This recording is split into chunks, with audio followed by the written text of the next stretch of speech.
got Jesus right here in my heart. I'm alive and living, all because I'm forgiven. I got Jesus right here in my heart. Now if you want a real joy within your life, and you want to be free from care and strife, then give your heart to Him today. He'll show you the only way To be rich and free and so completely happy. You'll have Jesus right here in your heart. Come along with me. Let's tell the world why we're happy. We've got Jesus right here in our hearts. Let's sing and shout. Let's tell them what it's all about. We've got Jesus right here in our hearts. And if you want real joy and peace of mind, it won't be long till they will find that Jesus is the only way to find real happiness today. To be rich and free and so completely happy. They'll have Jesus right here in their hearts. I got Jesus right here in my heart. I got Jesus right here in my heart.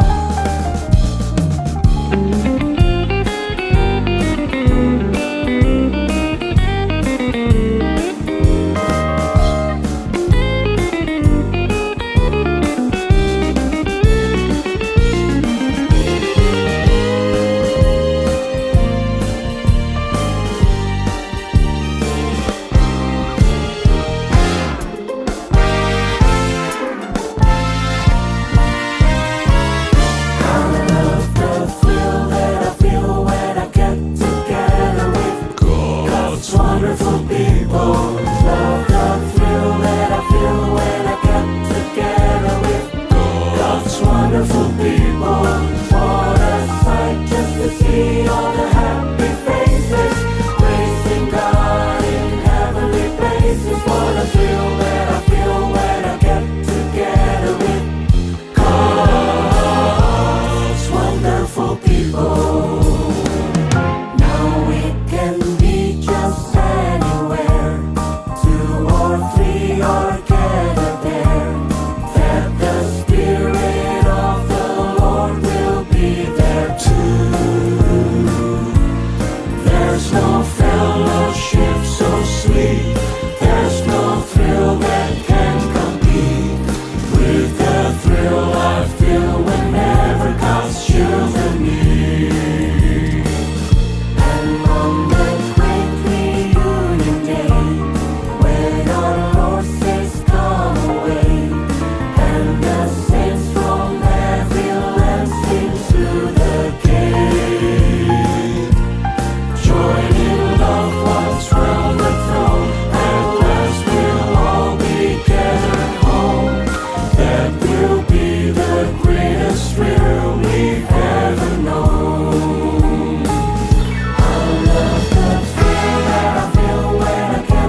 wonderful people.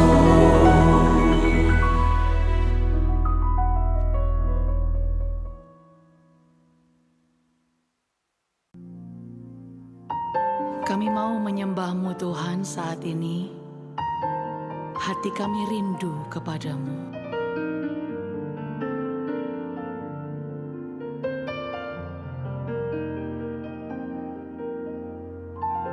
Sebab Engkaulah Tuhan yang Maha Tinggi.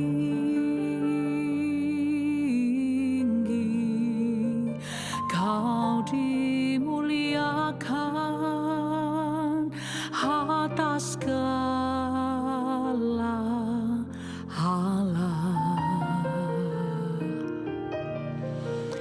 Sebab Engkaulah Tuhan yang Maha Tinggi.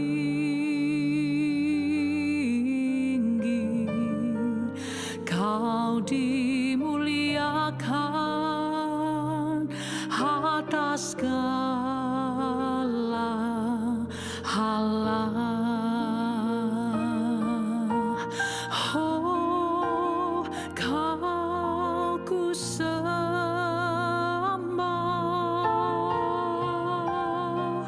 Kau ku sembah,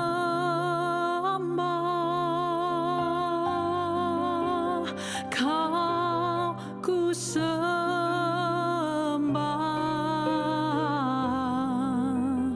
Oh Tuhan,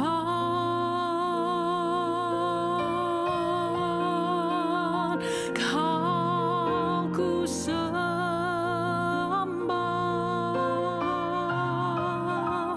Kau ku sembah,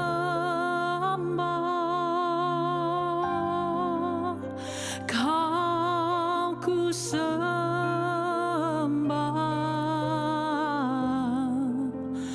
Oh Tuhan, oh ku menyembah-Mu. Kami datang menyembah-Mu Tuhan. Sebab Engkaulah Tuhan yang Maha Tinggi.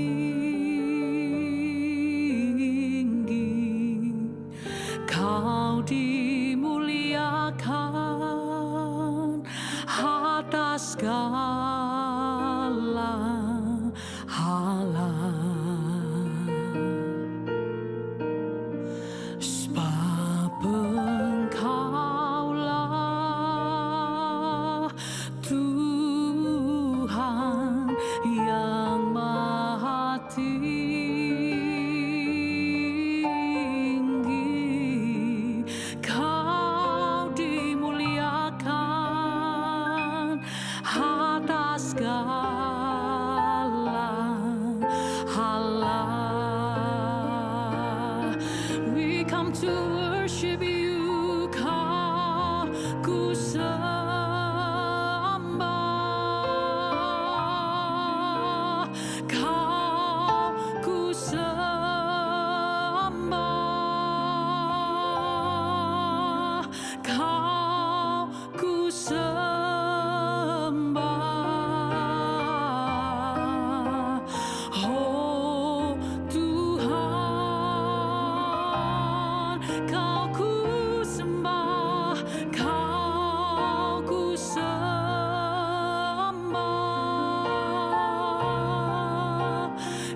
segala keadaan dalam hidup kami, menyembah-Mu di dalam segala situasi kehidupan kami.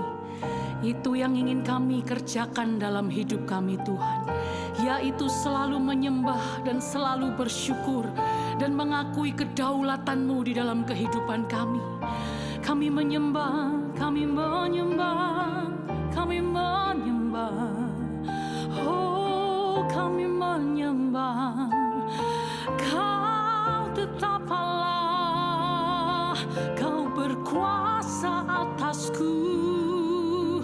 Kami menyembah-Mu, kami memuji-Mu, Tuhan.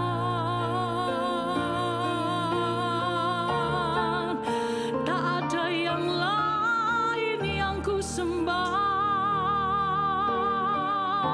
Oh, satu nama yang berdaulat di dalam hidupku.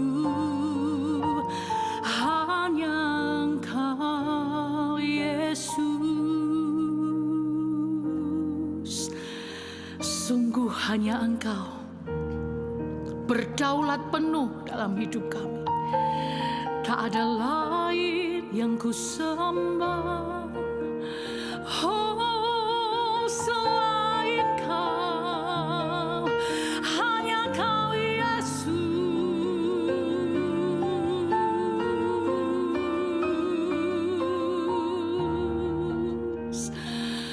Hanya Kau, oh ya hanya Kau.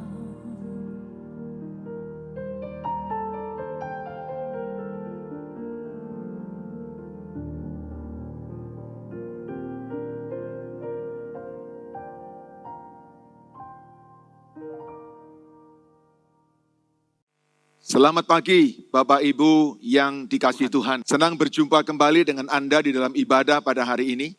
Saya Pendeta Nathanael Prayogo, sebuah kehormatan untuk bersama dengan Anda di dalam ibadah di minggu terakhir di dalam perjalanan kita di sepanjang tahun 2020 ini, yaitu pada tanggal 27 Desember 2020. Saya bersukacita oleh karena kita bisa menjalani perjalanan sepanjang tahun 2020 ini, walaupun tidak dengan mudah, tapi saya percaya ada penyertaan Tuhan di dalamnya. Saya ingin menyapa lebih dahulu seluruh jemaat Tuhan, jemaat GSKI Betani Nginden, jemaat GSKI Betani Manyar, jemaat GSKI Betani Citraland, jemaat GSKI Betani Sukomanunggal, dan jemaat GSKI Betani cabang-cabang lain di sekitar Kota Surabaya. Senang berjumpa dengan Anda kembali karena Tuhan menyertai kita sampai pada minggu yang terakhir di dalam tahun ini. Kita semua percaya bahwa kalau kita sampai pada minggu terakhir itu karena anugerah Tuhan yang luar biasa buat kita semuanya. Bapak Ibu yang dikasihi Tuhan, hari ini saya ingin mengajak kita semua untuk merenungkan satu bagian di dalam hidup kita, di dalam menyiapkan untuk memasuki tahun yang baru. Tidak ada seorang pun yang bisa menduga apa yang ada di tahun yang baru. Semuanya masih kelihatan suram, semuanya masih kelihatan menjadi dugaan atau menjadi perencanaan. Tetapi kita percaya bahwa di tahun yang baru Tuhan ada di sana untuk menyertai kita, untuk menantikan kita, dan untuk melindungi kita. Nah, di akhir tahun ini Bapak Ibu, saya ingin mengajak kita semua untuk mengevaluasi, sekaligus juga untuk menyiapkan diri kita. Nah, saya ingin memakai sebuah istilah yang banyak dikenal di dalam dunia otomotif, di dalam dunia olahraga mobil atau motor, yang saya sebut dengan nama pit stop. Nah, di akhir tahun kita coba untuk sebentar merenungkan tentang pit stop.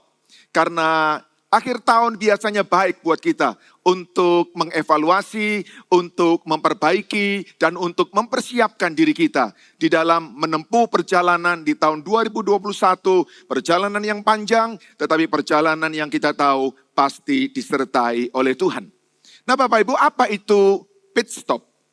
Di dalam olahraga bermotor atau olahraga otomotif, pit stop adalah sebuah tempat kendaraan balap berhenti di pit, di sebuah tempat tertentu untuk pengisian bahan bakar, untuk penggantian ban baru, untuk perbaikan, untuk penyesuaian mekanis, untuk menjalani hukuman, atau kombinasi dari semua yang ada yang saya sebutkan tadi. Pit stop adalah tempat di mana para pembalap harus berhenti. Pit stop adalah tempat di mana para pembalap akan merevisi kembali mobilnya, keadaan fisiknya, supaya dia bisa melanjutkan perjalanan. Nah, Bapak Ibu yang dikasihi Tuhan, banyak orang berpikir bahwa, bahkan pembalap juga berpikir bahwa kalau dia masuk ke pit stop, dia akan dilewati dengan musuh-musuhnya. Mungkin dia sedang berusaha keras untuk ada di tempat pertama.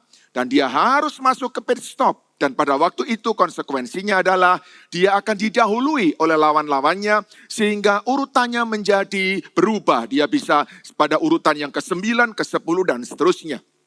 Tapi Bapak Ibu, apapun yang terjadi, konsekuensi yang terjadi, semua pembalap mengerti bahwa dia harus berhenti di dalam pit stop.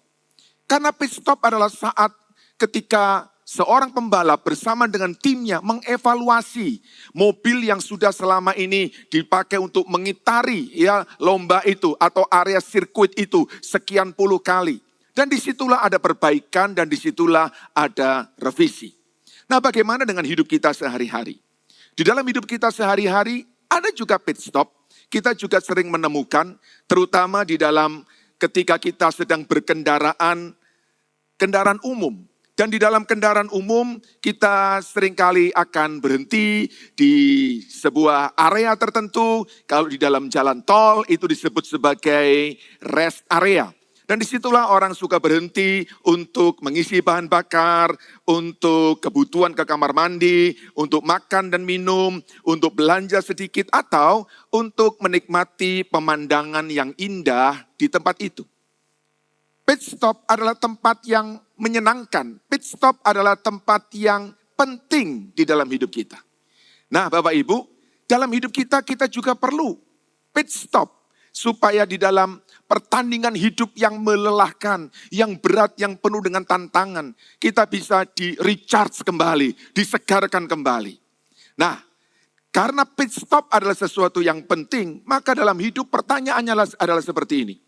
Pit stop itu sesuatu yang sesaat atau sesuatu yang selalu? Pit stop dalam hidup kita setiap hari itu seperti apa?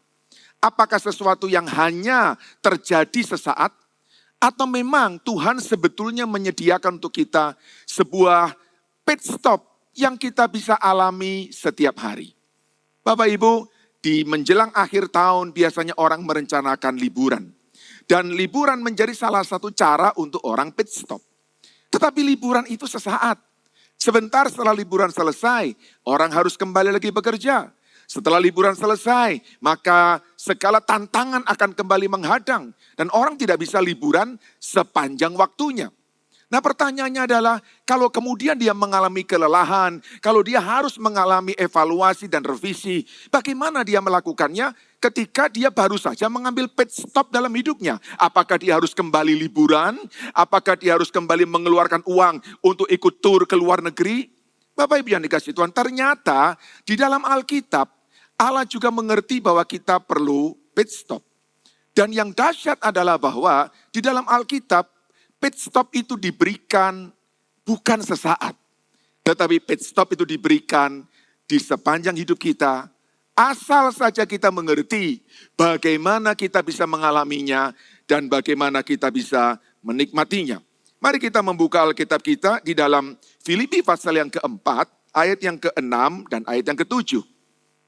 Bapak Ibu, ini adalah satu pengertian yang saya dapatkan tentang betapa Tuhan itu mengerti kita membutuhkan pit stop. Kita membutuhkan tempat untuk kita berhenti.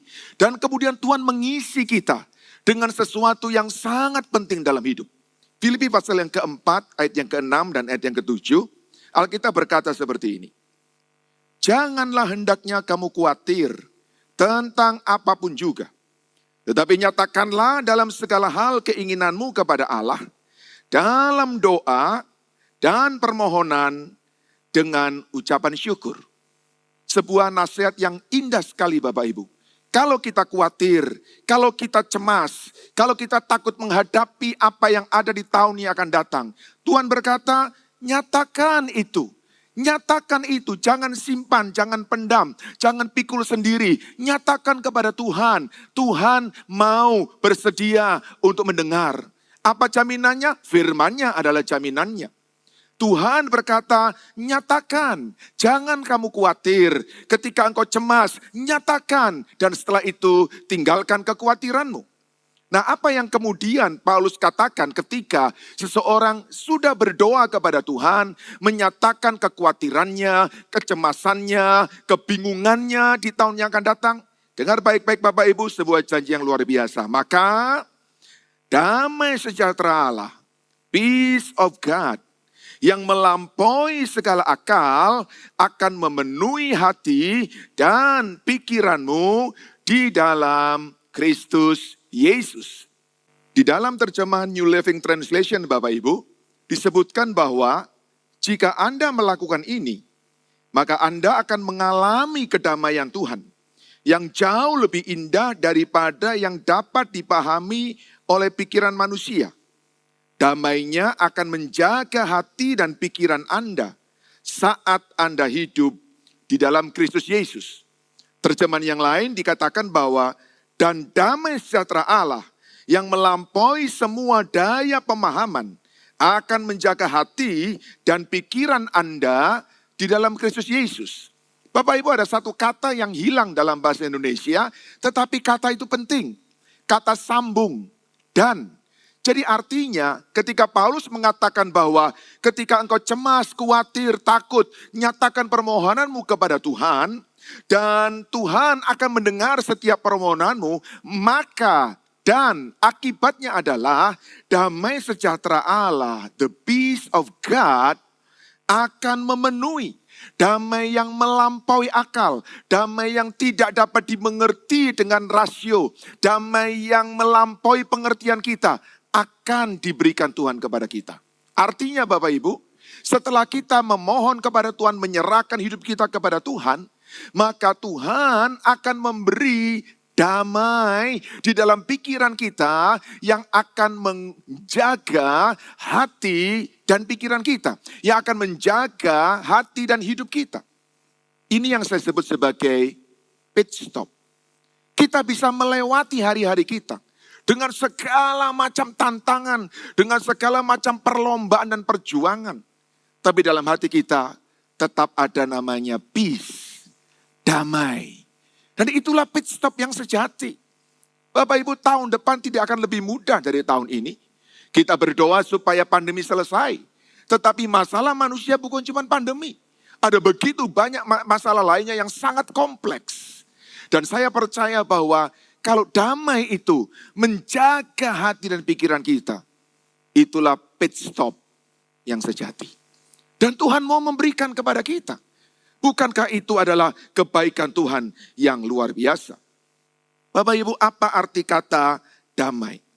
Damai di dalam bahasa aslinya, bahasa Yunaninya, pengertian adalah menggabungkan bersama atau mengikat atau apa yang rusak atau terbagi. Menggabungkan kembali yang terpisah. Menggabungkan kembali apa yang terbagi. Menyatukan lagi atau memiliki semuanya bersama-sama. Artinya kalau hati kita, hidup kita terpecah, konsentrasi kita terpecah, kasih kita terpecah, kekuatan kita terpecah, damai itu menyatukan kembali. Bukankah ini luar biasa? Menghadapi tantangan yang besar, kita perlu kesatuan di dalam hidup kita, menjadi sebuah kesatuan yang utuh, dan itulah yang disebut dengan damai. Damai adalah kondisi bebas gangguan, baik secara lahiriah maupun batiniah. Di dalam konteks ayat ini secara khusus, Tuhan mau bicara damai di dalam hati kita. Kedamaian Tuhan yang menggantikan kecemasan dalam kehidupan orang percaya yang berdoa, tidak mungkin dialami kecuali seseorang sudah berdamai dengan Tuhan melalui iman di dalam Kristus. Bapak Ibu, Tuhan menyediakan buat Anda dan saya yang sudah percaya kepada Yesus sebuah damai yang tidak sama dengan dunia. Sebuah damai yang melampaui segala pikiran dan akal kita. Damai dari Tuhan adalah anti kecemasan. Obat paling manjur untuk mengatasi kecemasan. The peace of God from the God of peace. Suatu hari Bapak Ibu, tokoh reformasi Martin Luther sedang di kamarnya dan sedang merenungkan tentang firman Tuhan. Sampailah dia pada kata damai. Dan dia merenungkan begitu dalam tentang damai. Apa sih damai itu? Dan kemudian ketika dia merenungkan, Tuhan membawa dia untuk melihat keluar dari apartemennya. Dan dia melihat melewati jendela kaca yang ada di sana. Dan ada sebuah pohon yang tumbuh dengan besar, dengan cabang dan ranting-rantingnya. Dan di luar hujan sangat deras. Angin menghembus dengan kencang sekali. Nah, Martin Luther melihat ada seekor burung kecil yang bertengger di ujung ranting daripada pohon yang besar itu. Dan ranting yang kecil itu dihempaskan oleh angin begitu keras. Sehingga seperti ranting itu sebentar lagi akan patah. Dan Martin Luther dari dalam apartemennya mencoba berteriak kepada burung kecil yang bertengger di atas ranting yang kecil itu. Dan dia coba untuk memberitahukan seolah-olah mau kasih tahu, burung kecil, hati-hati ranting itu akan patah. Ranting itu tidak akan mampu menahan dirimu lagi. Tapi tentu saja dia tidak bisa melakukannya. Begitu dia selesai berpikir itu Bapak Ibu, ranting itu betul-betul patah. Dan ranting itu kemudian jatuh ke bawah. Tetapi yang luar biasa adalah ketika ranting itu jatuh ke bawah, bersamaan dengan patahnya ranting, bersamaan pula dengan terkepaknya sayap burung yang kecil itu. Dan dia kemudian terbang tinggi sambil bersiul di tengah-tengah hujan yang deras, angin yang kencang itu. Dan Tuhan bilang kepada Martin Luther, itulah yang disebut dengan damai yang dari Tuhan. Bapak Ibu, inilah yang kita perlukan di dalam menghadapi tahun yang akan datang. Karena perjalanan kita tidak pernah ada orang bisa menduganya. Nah, saya berkata begini kepada kita, damai sejahtera Tuhan yang melampaui pengertian adalah kedamaian yang begitu berharga. Sehingga pikiran manusia dengan keterampilan dan pengetahuannya tidak akan pernah bisa menghasilkannya. Damai itu tidak pernah bisa dibuat oleh manusia. Itu hanya pemberian Tuhan. Dunia menuntut harga untuk pembelian damai. Tetapi tidak dapat memberikan damai setelah harga dibayar. Namun harga damai sejahtera Allah telah dibayar untuk kita. Karena Tuhan Yesus Kristus telah membuat damai untuk kita semua melalui darahnya di atas kayu salib. Hari ini saya mau katakan kepada kita, kelahiran Yesus yang baru saja kita rayakan, membawa damai di bumi. Tetapi itu akan terus berjalan sampai kepada pengorbanannya di atas kayu salib. Sehingga antara kita dengan Allah, yang tadinya terpisah dan tak terseberangi karena dosa, diperdamaikan melalui darah Kristus. Damai yang dari Allah menjadi pit stop dalam hidup kita Bapak Ibu. Dan itulah yang saya ingin ajak kita semua pada hari ini. Untuk mengalaminya. Bukan hanya hari ini, tapi di sepanjang perjalanan kita. Bahkan di sepanjang hidup kita. Yang luar biasa adalah bahwa damai itu, Alkitab katakan bahasa Indonesia berkata memelihara. Tetapi sebetulnya dalam bahasa aslinya adalah menjaga. Damai itu sebagai penjaga. Menjaga, apa artinya menjaga? Menjaga artinya memperhatikan sebuah tindakan yang terlibat di dalam menjaga atau melindungi. Jadi Tuhan bukan hanya mendengar doa kita, tapi Dia memberi damai yang berjaga-jaga di hati kita dan di pikiran kita. Secara kata menjaga, phoreo, itu memiliki 3 makna. Yang pertama adalah mengamati atau menjaga seperti menjaga gerbang kota sebagai kendali atas semua yang keluar masuk. Kita lihat bahwa di setiap benteng-benteng kota pada zaman yang lalu ada penjaga-penjaga yang memperhatikan siapa yang keluar dan masuk. Pada zaman ini juga demikian, di pos-pos perbatasan selalu ada penjaga yang menjaga supaya orang tidak keluar masuk seenaknya. Arti kedua adalah mengawasi atau menahan, seperti pada penjara Romawi yang menahan narapidana sampai ada penyelesaian atas kasus mereka.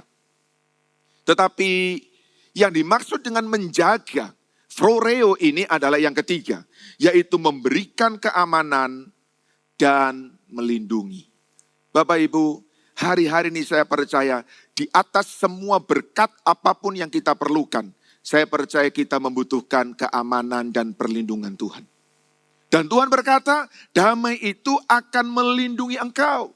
Damai itu akan menjaga engkau sehingga ketika ada musuh mencoba masuk dalam pikiran kita, melalui informasi yang kita terima, melalui berita yang ada di sekitar kita, melalui asumsi dan praduga kita, damai itu akan segera berkata, stop, engkau tidak boleh masuk. Stop, engkau tidak bisa menembus. Karena orang ini sudah dijaga oleh damai dari Tuhan. Bapak Ibu, bukankah itu sesuatu yang luar biasa? Damai itu digambarkan seperti tentara Romawi yang mengawasi kota. Maka damai sejahtera itu secara aktif akan menjaga dan melindungi orang-orang kudus. Yang dengan yakin percaya kepadanya dan menunjukkan kepercayaan mereka.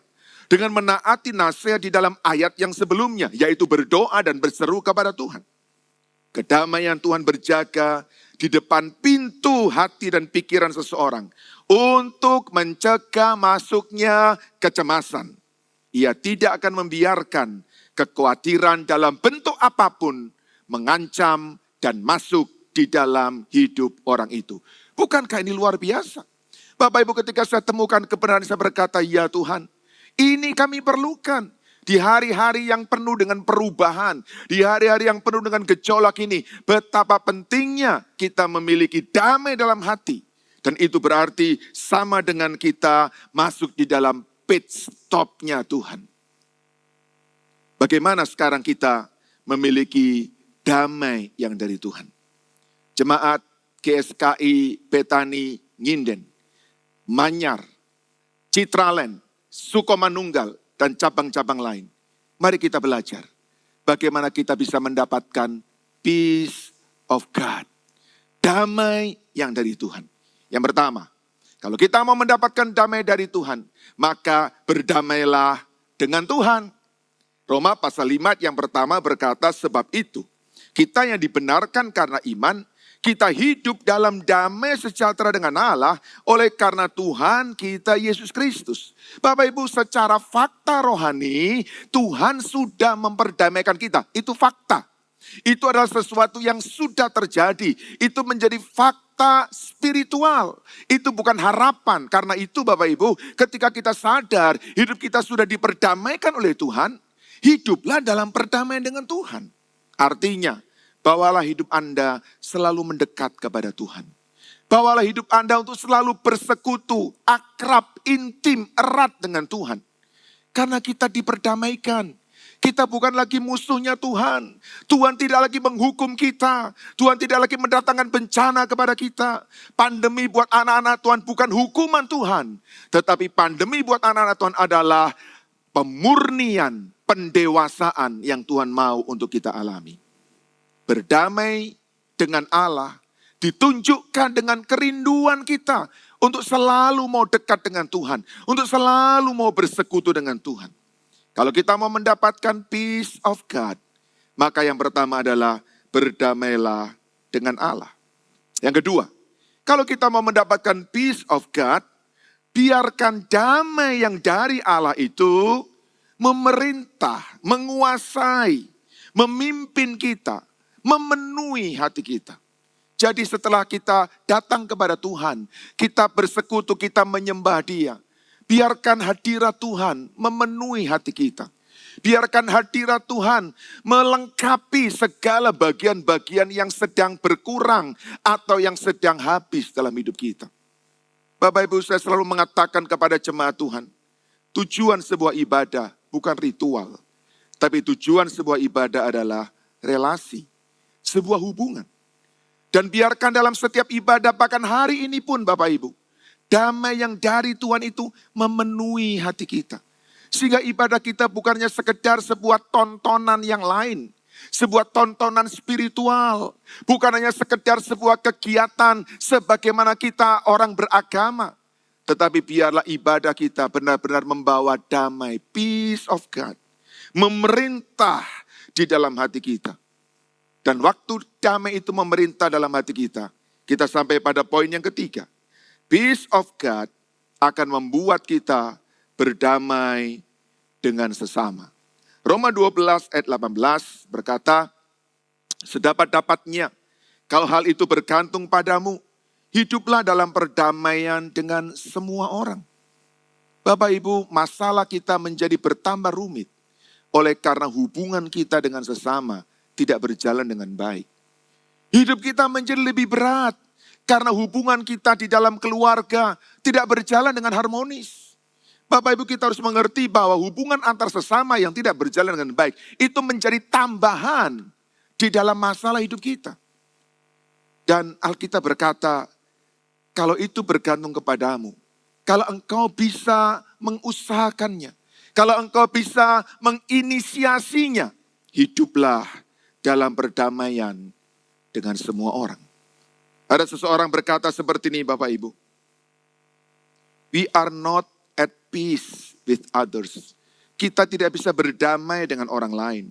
Karena kita tidak pernah berdamai dengan diri kita sendiri. Dan kita tidak bisa berdamai dengan diri kita sendiri. Karena kita tidak pernah berdamai dengan Allah. Hari ini saya ingin berkata kepada kita. Mari dalam hidup kita sebagai anak-anak Tuhan. Terimalah damai dari Tuhan. Dan kemudian berdamailah dengan orang-orang di sekitar kita. Percayalah Bapak Ibu bahwa segala mujizat, pertolongan, berkat Tuhan itu datang melalui orang-orang di sekitar kita. Ada saat-saat di mana Tuhan mengintervensi hidup kita langsung. Tapi sebagian besar pertolongan Tuhan datang dari orang-orang yang ada di sekitar kita. Karena itu mari kita hidup berdamai. Dan kalau kita hidup berdamai Bapak Ibu, maka sebetulnya pada waktu yang sama, tanpa kita sadari, pit stop ada dalam hidup kita. Karena setiap hari kita bisa menjalani hari-hari kita di dalam kedamaian dengan Tuhan, dengan diri kita sendiri, dan dengan orang-orang yang ada di sekitar kita. Pit stop yang sejati, bukan sesekali, bukan sesaat, bukan sewaktu-waktu. Pit stop yang sejati juga bukan sesuatu yang kita bayar dengan mahal, atau kita harus pergi bepergian jauh. Pit stop yang sejati justru ada di dalam hati kita. Yaitu ketika kita menjalin hubungan dengan Tuhan. Di dalam persekutuan yang erat dan akrab dengan Tuhan. Damainya akan mengalir dalam hidup kita. Dan damai itu akan membuat kita menjadi kuat, segar, berenergi menghadapi apapun yang ada di depan kita. Yesaya pasal yang ke-48 ayat 18. Saya akan bacakan untuk menutup renungan kita pada hari ini. Sekiranya engkau memperhatikan perintah-perintahku, maka damai sejahteramu akan seperti sungai yang tidak pernah kering. Dan kebahagiaanmu akan terus berlimpah seperti gelombang laut yang tidak pernah berhenti. Saya berdoa supaya saat kita masuk tahun yang baru Bapak Ibu, kita masuk dengan damai yang dari Tuhan. Tidak pernah ada seorang bisa tahu apa yang ada di sana. Tapi yang kita tahu kalau damai itu ada. Seperti mobil balap masuk ke pit stop. Dia diisi dengan bahan bakar. Dia diganti dengan ban yang baru. Diperbaiki bagian-bagian yang rusak. Dia bisa lari kencang mencapai garis akhir. Saya berdoa supaya damai dari Tuhan itu akan memenuhi hati kita. Menyongsong 2021. Kita tidak pernah tahu apa yang di sana, tapi yang kita tahu Tuhan ada di sana. Dan Dia memberi kepada kita damai sejahtera untuk kita memasukinya, menjalaninya bersama-sama dengan Dia. Tuhan memberkati kita semua, mari kita berdoa. Bapa di sorga, terima kasih buat hari ini. Terima kasih karena kami boleh mengalami persekutuan dengan Engkau. Terima kasih karena Engkau menjadi sumber damai di dalam hati kami. Dan terima kasih karena Engkau mau memberikan damai-Mu kepada kami. Tuhan, kami sebentar akan tinggalkan tahun 2020. Banyak hal yang ada di dalamnya. Duka, air mata, lembah-lembah yang dalam.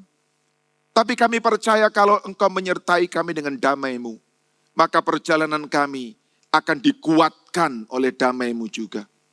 Kami berharap, kami berdoa Tuhan, 2021 ada pemulihan, ada titik balik, ada rebound, sehingga kami bisa keluar dari pandemi ini.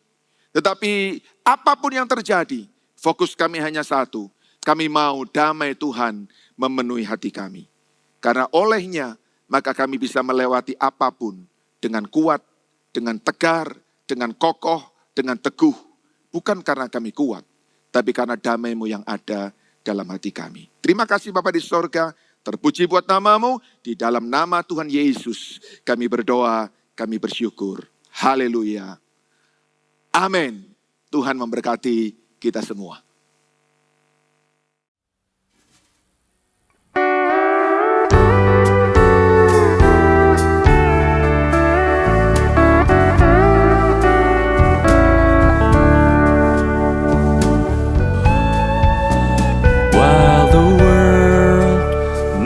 Upon me as I struggle alone.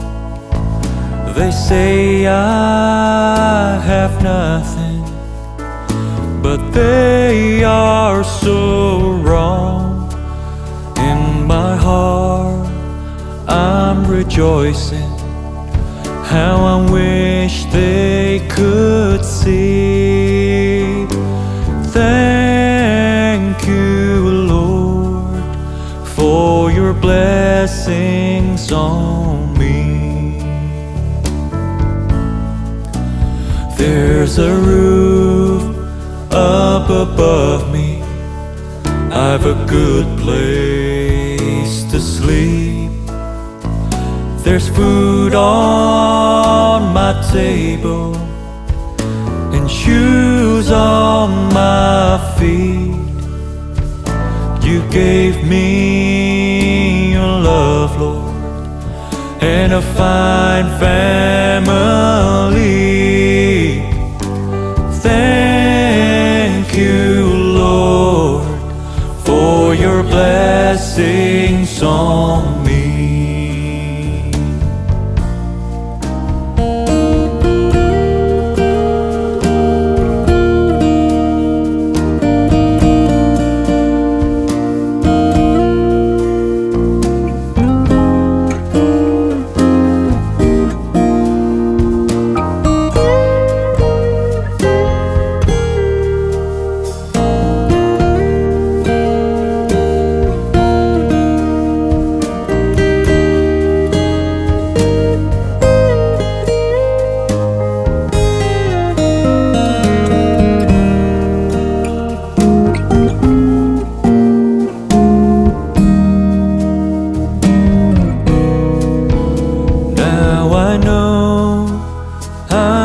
Wealthy, and these clothes, they're not new.